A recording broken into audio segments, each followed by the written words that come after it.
बालेन यतिखेर आइसक्नु भएको छ, देख्न सक्नुहुन्छ। राष्ट्रिय स्वतन्त्र पार्टीका वरिष्ठ नेता सांसदको शपथका लागि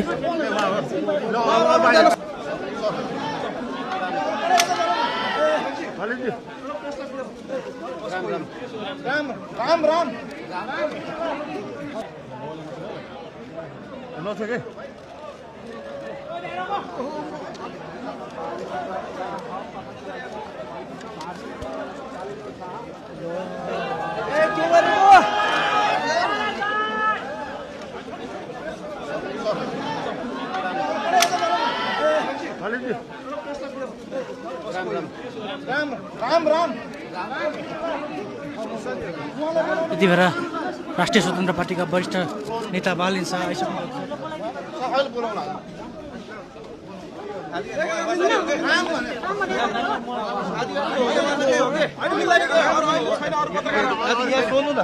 बालेन शाह यतिखेर आइसक्नु भएको छ, देख्न सक्नुहुन्छ। राष्ट्रिय स्वतन्त्र पार्टीका वरिष्ठ नेता सांसदको शपथका लागि